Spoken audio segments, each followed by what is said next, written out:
To scratch or not to scratch? That is the question. And when I say scratch, I mean scratch track recording. Don't judge me. It's right after Halloween. I'm exhausted. I threw a big party. I look like crap today. So, do you do a scratch track for a potential client before they have hired you?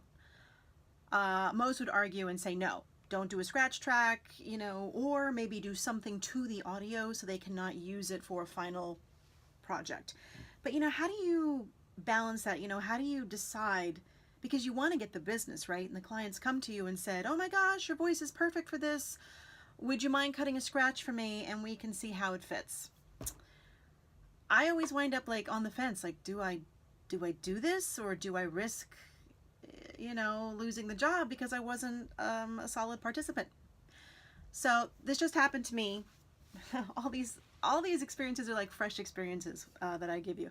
So for the last week, a client reached out to me through my website, said the client loves your voice because I'd sent them demos after they requested them, and we'd like for you to do a scratch track of said script. So thankfully the script was not that long. It was just like a page and it was like 10 lines.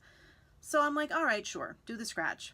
Then like 3 days later, he comes back to me again and says they have an updated script. So now I'm starting to get a little suspicious because I'm like, an updated scratch track? This is bizarre to me and something doesn't feel right. And I guess I should go with my instincts, although the issue is still not resolved yet at this point.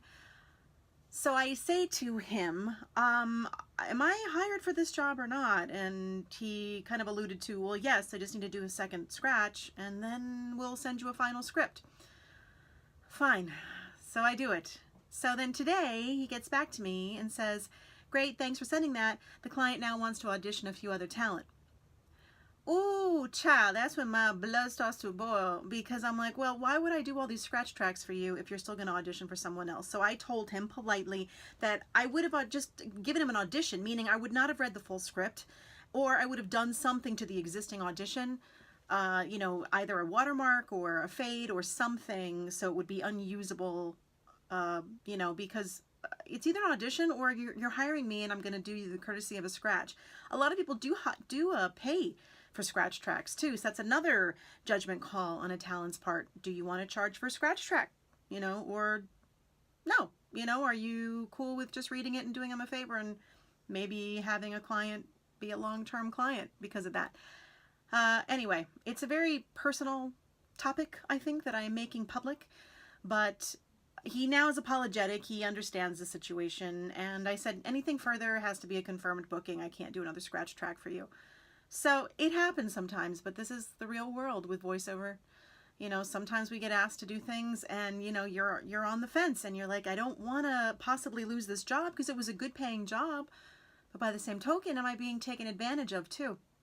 So you gotta watch your comfort level there and see where you are most comfortable.